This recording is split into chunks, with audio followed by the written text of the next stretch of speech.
नमस्कार प्रेक्षकांनो, तर आपण बघतोय थोडं तुझं थोडं माझंचा आजचा एपिसोड। इथे एपिसोडच्या सुरुवातीला आता तेजस आणि मानसीचं लग्न झालेलं आहे मागच्या भागांमध्ये। तर गायत्री विचारते तात्यासाहेबांना की तुम्हाला हे तेजस आणि मानसीचं लग्न मान्य आहे का? तुम्हाला मान्य असो किंवा नसो, पण मला हे लग्न मान्य नाही आहे असं म्हणून ती त्या आतमध्ये निघून जाते। मानसीकडे जाताना एकदा लुक देते आणि निघून जाते। तर विनोदसुद्धा सगळे जात असतात। तर विनोद इथे मुद्दामून तेजसला इथे धक्का देऊन आतमध्ये जातो। मला हे कळत नाही, यांच्याच घरात राहतोय आणि कसं वागतोय बघा विनोद, तुम्हाला तरी हे पटतंय का विनोदचं वागणं? तर आता तात्यासाहेब तेजसच्या जवळ आलेले आहेत आणि तेजसला ते समजावायचा प्रयत्न करतायत की तू जे काही केलंयस ते चुकीचं केलंयस। इथे तात्यासाहेबांकडे बघून आधी तेजस इथे हात जोडतो आणि मग तात्यासाहेब इथे म्हणतात की तू जे काही केलंयस ते चुकीचं केलंयस, तू तिच्या गळ्यात जे काही मंगळसूत्र घातलंयस ते इथे काढ असं म्हणून ते सांगण्याचा इथे प्रयत्न करत असतात। तर इकडे गायत्री तापलेली आहे, खूपच तिला राग आलाय। ती तिचा शॉर्ट टेम्पर लॉस होतो तिचा। ती म्हणते की ती सगळं टेबलवरचं ड्रेसिंग टेबलवरचं सामान इथे ढकलून देते आणि या दोघांना म्हणते की मी हारले, गायत्री हारली, गायत्री कधीही हारणार नाही, गायत्रीला अजिबात हारायचं नाही आहे। तर इथे दोघं जण म्हणतात की कसं त्यांनी एकदम भांडणाचं नाटक केलं आणि घरामध्ये आली, मी तुम्हाला त्यावेळीच सांगत होतो, तर तुम्ही कसं म्हणालात शत्रूचा शत्रू तो आपला मित्र, आणि म्हणून तुम्ही ते मानसीला आतमध्ये घरामध्ये घेऊ दिलं, भाड्याने राहू दिलं। तर कसं मतदानाच्या वेळेला कसं त्यांनी नाटक केलं होतं, कसे ते एकमेकांबद्दल बोलत होते, हे सगळं आता गायत्रीला आठवतंय आणि आपण ह्यांच्याकडून फसले गेलो ही जी काही भावना आहे ना ती तिला खूप शांत बसू देत नाही आहे।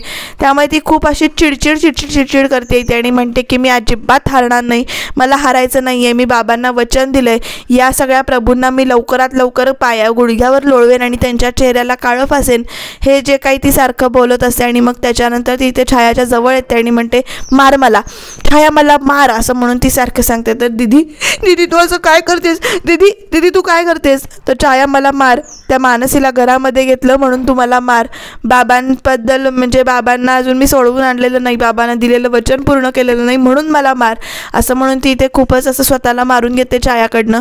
आणि तेवढ्या तिकडे विनोद काहीतरी बोलायला जातो तिला आणि म्हणतो की मी तुम्हाला आधीच सांगत होतो, आणि मग त्याच्यानंतर ती विनोदच्या जवळ जाते आणि विनोदचाच गळा धरते आणि म्हणते तुम्ही दोघं कुठे होतात हे सगळं घडलं तेव्हा? तर तो म्हणतो की आम्ही बाहेर गेलो होतो। तुम्ही बाहेर गेलात पण ती मानसी घरामध्ये आली ना, तुम्हाला काही कळतंय का नाही असं म्हणून ती एकदम त्याचा इथे गळा धरायला जाते। हाच मग अशी इथे तेजसला ढकलून आला होता ना, आणि आता इथे घरात आल्यावर बघा गायत्रीनं कसा चेहरा गळपटी धरली यायची, ते कर्म इथेच फेडावं लागतात। आता बघू पुढे काय काय होतंय ते। तर इकडे मानसी आणि तेजस की मानसी की तेजस असं नुसतं गायत्री अशी पॅनिक झाल्यासारखी इथे म्हणते आणि छायाला म्हणते की 2 बोटं धर अगं, आणि मग त्या दोघांना बोलताना म्हणते मी 19 वर्षांचे होते, माझ्या वडिलांवर इथे जीवावर बेतलं होतं, त्यावेळेला मी या प्रभूंपैकी एकाला संपवायला मागे पुढे पाहिलं नाही, तर आता कशाला मी थांबेन, आणि आताच तुझा जर वेळ आली ना तर मी ते सुद्धा करीन। त्या बहुतेक हे कुणाला तरी या मारणार आहे बरं का, या प्रभूंपैकी नेमकं काय घडणार आहे आणि असं काय घडलंय जेणेकरून ती इतकी सुडाला पेटले ते आपल्याला लवकरात लवकर कळेल बरं का प्रेक्षकांनो, त्याच्यासाठी तुम्ही सबस्क्राईब करून ठेवा। तर ती म्हणते की लवकरात लवकर मी इथे या काळं फासणार आणि प्रभूंना लवकरात लवकर इथे बाहेर काढणार घराबाहेर असं तिथे म्हणते। आणि बाबा गायत्री कधीच हरणार नाही, बाबा गायत्रीला हरायचं नाही आहे, बाबा गायत्री कधीच हरणार नाही, बाबा मी तुम्हाला लवकरात लवकर बाहेर काढेन असं म्हणून इथे पॅनिक होऊन ती बाबा हाका मारत असते। आणि इथे तेजस की मानसी असं म्हणून छायाला परत बोटं दाखवते 2, आणि ह्या 2 बोटांपैकी एक बोट धर असं म्हणून ती ते सारखं सांगत असते। तर विनोद असं एकदम तिचं हे रूप काय झालंय किंवा ही अशी का वागते ते बघत बसलाय। आता बघू पुढे काय होतंय ते, हा पॅनिक अटॅक लवकर कधी थांबतोय गायत्रीचा ते बघत राहायला पाहिजे। तर नुसतं आता छाया पण इथे घाबरली आहे, विनोद पण घाबरलाय, दीदी काहीतरी वेगळंच वागते हे त्यांना कळलंय आणि नुसते ती बोट धरायला सांगते छायाला, मानसी की तेजस असं नुसतं ती म्हणते। आता बहुतेक या दोघांपैकी कुणाला तरी ती संपवायच्या विचारात आहे आणि काहीतरी वेगळं ती पाऊल उचलणार, बघूया पुढे काय होतंय ते। आणि तिचा बहुतेक इथे पॅनिक अटॅक आला आणि ती कधी शांत होईल, कशी शांत होईल ते बघत राहूया। बाकीची ही दोघं जण सुद्धा बघण्याशिवाय काहीच करू शकत नाहीत, काहीच बोलू शकत नाहीत या परिस्थितीवर, कारण गायत्री खूपच पॅनिक झाली आहे, खूपच इथे टेम्पर तिचा लॉस झालेला आहे। आणि आता बघू नेमकं छाया कुणाचं बोट धरते, तेजसचं धरते का मानसीचं धरते, आणि नेमकं दोघांपैकी एकाचं बोट निवडल्यानंतर कोणाची तरी निवड झाल्यानंतर इकडे गायत्री आपला पुढचा डाव काय खेळणार आहे ते आपल्याला इथे बघत राहावं लागेल। तर आता इथे बघा प्रेक्षकांनो, बाहेर अंगणामध्ये नवीन नाटक चालू झालेलं आहे. ते दुसरंच, ते गाय तेजसला तात्यासाहेब इथे सांगतायत, तू जे काही केलंयस ते चुकीचं आहे आणि तू तिच्या गळ्यात मंगळसूत्र घालून तिच्या आयुष्याचं वाटोळं करू नकोस. तू तिच्या गळ्यातलं मंगळसूत्र इथे काढ आणि तिला या नात्यातून मोकळं कर, असं ते वारंवार इथे तेजसला सांगत असतात. तर तेजस इथे नाही म्हणून म्हणजे तो कायच रिॲक्ट करत नाही म्हणत असतो तो. आणि आता तात्यासाहेब तेजसला मारायला जाणार, त्याच्यावर हात उचलणार, तेवढ्या तिकडे मानसी आडवी येते त्यांच्या आणि म्हणते की काका थांबा, आणि मला हे लग्न मान्य आहे, माझा त्यांच्यावर विश्वास आहे आणि मी हे मंगळसूत्र काढू देणार नाही असं ते इथे सांगतात. सुनंदाई पण 2 मिनिटासाठी बघत राहिल्यात त्यांच्याकडे. तात्यासाहेब मानसीला समजावत आहेत, अगं जो मुलगा होऊ शकला नाही हे नाणं खोटं आहे. जो खरा मुलगा होऊ शकला नाही तो तुझा जोडीदार कसा काय होईल, आणि तू नको ह्याच्यात अडकूस, तू तुझं आयुष्य सुखाने जग, याच्याबरोबर म्हणजे अडकून घेऊ नकोस असं म्हणून ते सांगत असतात. मला तेजसचं खूपच पाप वाटतंय. सगळेजण येतात आणि त्यालाच बोलतात, तो इथे चांगला मुलगा बनू शकला नाही आहे, तू चांगला जोडीदार होणार नाही आहे आणि आपलंच नाणं खोटं आहे असं म्हणून ते इथे सारखं सांगतात. आणि मग त्याच्यानंतर मानसीसुद्धा ऐकत नाही आहे हे बघून ते संपदांकडे जातात आणि म्हणतात, मानसीच्या आई तुम्ही तरी प्लीज समजवा, तुम्ही तरी ह्याच्यातनं काहीतरी मार्ग काढा किंवा काहीतरी समजावा या दोघांना आणि मानसीच्या आयुष्याचं वाटोळ होऊ देऊ नका असं ते इथे समजावत असतात. तर संपदा म्हणतात की मला मान्य आहे, जे काही लग्न झालं ते चुकीच्या पद्धतीने झालं, परिस्थिती खूप चुकीची होती.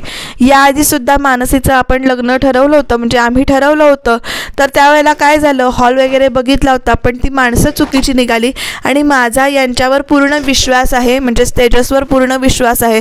तेजससुद्धा त्यांच्यासमोर हात जोडत असतो आणि मला माफ कर असं सांगत असतो. तर तेजसनं माफ करा म्हटल्यावर त्या म्हणतात, तुम्ही कशाला माफी मागताय, माझ्या मुलीच्या चारित्र्यावर इथे शिंतोडे उडवले गेले होते आणि मग तेजसने इथे लग्न केले असं म्हणून ते इथे सांगतात आणि माझा या लग्नाला पूर्ण पाठिंबा आहे. मी संपदा संपतराव सणस आणि माझे स्वर्गीय पती संपतराव सणस आमच्या दोघांचाही या लग्नाला पाठिंबा आहे असं म्हणून त्या मानसीच्या आई सांगतात. आणि इकडे सुनंदा पण मानसीला तेच सांगत असतात की तू जे केलंयस ते चुकीचं आहे, या लग्नामुळे कुणालाच इथे आनंद होणार नाही आहे. मला तेजसचं लग्न करून द्यायचं होतं, तर त्याच्यामुळे तो सुखी होईल असं मला वाटत होतं, म्हणजे घरचे सुखी होतील, एक जबाबदारी तो घेईल म्हणून मला हे लग्न करून द्यायचं होतं. पण तुमचं आता ज्या परिस्थितीत लग्न झालं आहे त्या परिस्थितीत लग्न झाल्यानंतर कोणीच इथे सुखी होणार नाही असं ते इथे सांगतात. आणि इकडे असं खूपच इमोशनल वातावरण झालं आहे, सारखं माफी मागितली जाते, तेजस माफी मागतोय, त्याच्यानंतर तात्यासाहेब स्वतः माफी मागतं, म्हणजे हात जोडून सांगतात की मानसीला लग्नाचा जो काही विचार आहे, जे काही मंगळसूत्र वगैरे घातलं आहे ते काढायला सांगा आणि असं वागू नका असं ते इथे सांगत असतात. पण संपदासुद्धा ऐकत नाहीत आणि संपदा ठाम आपल्या निर्णयावर आहेत आणि त्या सांगतायत की माझ्या लग्नाला पाठिंबा आहे म्हणून. तर आता एकतरी बाजू म्हणजे मानसीच्या घरचे तरी तिच्या बाजूनं आहेत. आता बघूया नेमकं पुढे काय घडणार आहे ते. आणि इकडे सुनंदा पण शॉक होतात, मानसीच्या आईचा या लग्नाला असलेला पाठिंबा बघून त्यासुद्धा शॉक होतात. त्या पण इथे आपल्या परीने समजायचा प्रयत्न करत असतात की आत्ता हा निर्णय कसा चुकीचा आहे किंवा परिस्थिती कशी चुकीची आहे. पण मानसीसुद्धा ऐकत नाही.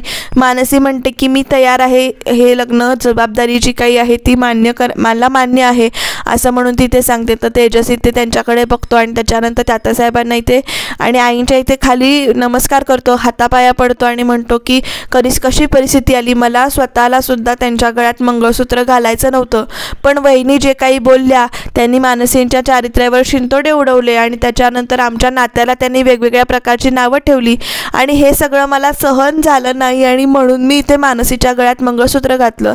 खरं तर मला सुद्धा हे मंगळसूत्र घालायचं नव्हतं असं वगैरे तो इथे सांगतो. मानसी त्याच्याकडे बघतच राहते की त्याला मंगळसूत्र घालायचं नव्हतं असं म्हटल्यानंतर. पण मानसी इथे म्हणते की मला हे मान्य असं ती वारंवार इथे तात्यासाहेबांना सांगते. तात्यासाहेब म्हणतात, सुनंदा तुझ्या लेकाला सांग, तुझी कुठलीही चूक इथे मान्य होणार नाही आहे, तुला क्षमा कुठल्याही चुकीसाठी मिळणार नाही आहे आणि तू आता इथे घराबाहेर राहतोयस असं त्या इथे म्हणतात. तर इकडे आबाचं वेगळंच नाटक चालू आहे बरं का प्रेक्षकांनो. आबा इथे घरामध्ये जाऊन नुसते रडते इथे. दिनेश तिला थांबवायचा प्रयत्न करतोय, सूरजला सांगतोय अरे तिला पाणी आणतोयस ना, लवकर पाणी आण. तरी ते आबा रडतच बसले आणि म्हणते की हे सगळं ना त्या मानसीमुळे झालंय. तर सूरज म्हणतोय आपल्या तेजसला अक्कल नव्हती, सगळं तो लहान असताना मला विचारायचा आणि आता मला न विचारता त्याने इथे निर्णय घेतलाय आणि काय त्याला अक्कल नव्हती का त्याला इथे असं वागताना. तर दिनेश म्हणतो मला सुद्धा वाटत होतं की तो म्हणजे घरातला मी मोठा मुलगा आहे, पण तो घर सावरेल, तो घराला नीट करेल असं मला वाटत होतं, माझी अपेक्षा होती. पण इथे तो चुकांवर चुकाच करत चाललाय. आणि तेवढ्या तिकडे आबा म्हणते हे ना सगळं त्या मानसीमुळे झाले. तिने मुद्दामून इकडे अडकवलंय आपल्या दादाला आणि त्या बंधनात अडकवलंय, लग्न मुद्दामून केलंय. तर गायत्री वहिनींनी सगळं असं बोललं ज्याला कारणीभूत मानसीच आहे असं म्हणून तिथे सांगते आणि रडायला लागते. आणि इकडे तेजसला कोणी बोललेलं तिला इथे आवडत नसतं. ती मानसीला इथे सगळा दोष देऊन रिकामी होते की सगळं तिच्यामुळे झाले, तिने हे सगळं मुद्दामून केले, तिला आपल्या घरात यायचं होतं. आणि गायत्री वहिनीला सुद्धा तिनेच इथे भडकवलं आणि मग दादा रागात येऊन तिच्याशी दादाने लग्न केलं. दिनेश म्हणतो मी आलो होतो घरात काहीतरी वेगळ्या विचाराने की आता तेजसचं लग्न ठरेल, काहीतरी गोड बातमी ऐकायला मिळेल, पॉझिटिव्ह काहीतरी बातमी ऐकायला मिळेल. पण ह्या पठ्ठ्याने इथे येऊन बघतोय तर काय लग्नच केलंय डायरेक्ट. आणि ह्या असा का वागलाय तो. तर इकडे सगळीजण ही तिघजणं सुद्धा तेजसच्या विरोधात गेले तिथे. आणि आभा तेवढ्या तिथे उठते आणि मी बाहेर जाते आणि त्या मानसीला ना चांगलंच बघते असं म्हणून ते धावत धावत इकडे रागात बाहेर यायला निघते बरं का. हा राग तिचा जातो कुठे, जेव्हा गायत्री समोर येते तेव्हा तिची बोलती बंद होते. अजिबात काही न रिॲक्ट करता ती गप्प बसलेली असते. सगळेजण इकडे तेजसला ओरडतायत की आपल्याला न विचारता त्याने निर्णय घेतलाय आणि राहणार आहे कुठे, स्वतः घराबाहेरच राहतोय ना असं ते म्हणतात सगळेजण इथे. तर आभा आता निघून जाते बरं का बाहेर जाऊन बडबडायला. तर दिनेश आणि सुरेश तिला थांबवतात. दिनेश म्हणतोय आता ऑलरेडी गायत्री पेटली आहे आणि तात्यासाहेब पण चिडलेत आणि तू आणि जाऊन त्याच्यामध्ये भर टाकू नको. आणि हे तू जर बाहेर गेलीस आणि काहीतरी बडबडलीस तर वारं कुठल्या दिशेनं व्हायला आपल्याला सांगता येत नाही, आपण शांत राहूया, तू शांत राहा असं म्हणून ते तिला समजावतात. आणि ते दिनेश बोलताना बोलून जातो की गायत्री वागते ना तेजसची ते कधी कधी मला पटतं आणि त्याच्याशी तसंच वागलं पाहिजे असं म्हणून दिनेश सांगतो. तर आता तेजसने इथे खाली बसून माफी मागितली आहे पण त्याला काही माफी मिळत नाही आहे. तेजस इथे मनापासून इथे माफी मागतोय पण त्याला माफी मिळत नाही. तात्यासाहेब म्हणतात की तुझ्या कुठल्याही गुन्ह्याला इथे माफी मिळणार नाही आहे, तू घराबाहेर राहतोयस. आणि आता मानसीचं काय हा विचार तू केलास काय, तिच्या गळ्यामध्ये तू मंगळसूत्र घातलंयस, तू कशी जबाबदारी पार पाडणार आहे सगळी, आपलंच नाणं खोटं आहे असं ते वारंवार इथे सांगत असतात. सुनंदाला म्हणतात की आता मानसींचं काय, तर मानसी या घरची सून आहे असं म्हटल्यानंतर मानसी इथे म्हणते की मी सुद्धा तुमची गुन्हेगार आहे. तेजस आता रस्त्यावर राहायला लागलं तरी चालेल, तेजस जिथे कुठे असेल तिथे मी राहीन असं म्हणून ते सांगत असतात. तर तात्यासाहेब म्हणतात की अगं तू विश्वास, तुला मी समजावायचा प्रयत्न केला पण तुला माझं ऐकायचंच नाही आहे, तर तू स्वतःच्या पायावर घे दोंडा मारून असं म्हणतात इथे. मानसी म्हणते मी घरात येणार नाही, जोपर्यंत तुम्ही तेजस जवळच मी थांबेन, त्यांची साथ मी कधी सोडणार नाही असं ती इथे सांगते. आणि माझ्यामुळं ऑलरेडी तुम्हाला इथे खूप त्रास झाला आहे आणि इथून पुढे तुम्हाला अजून त्रास द्यायची माझी इच्छा नाही आहे, मी तेजस जिथे असेल तिथे मी थांबेल असं ती इथे म्हणते. आणि आता तात्यासाहेब चिडून आतमध्ये निघून गेलेत. मानसीला ते खूप चांगल्या पद्धतीनं समजावतात की कसं तुझा निर्णय चुकीचा आहे, पण ती म्हणते की मी लवकरात लवकर हे सिद्ध करून दाखवीन की मी तेजसशी लग्न करून चुकी केलेली नाही. आता बघूया सिद्ध कसं होतं ते. तेजस आता नेमका काय वागणार आहे, कसा वागणार आहे, काय घडणार आहे नेमकं की जेणेकरून त्याला इथे घरामध्ये जायला मिळेल, तेजस आणि मानसीचं लग्न मान्य होईल, ते बघत राहणं इंटरेस्टिंग ठरणार आहे आपल्यासाठी. त्याच्यासाठी तुम्ही चॅनलला सबस्क्राईब करून ठेवा आणि बघत राहा थोडं तुझं थोडं माझं.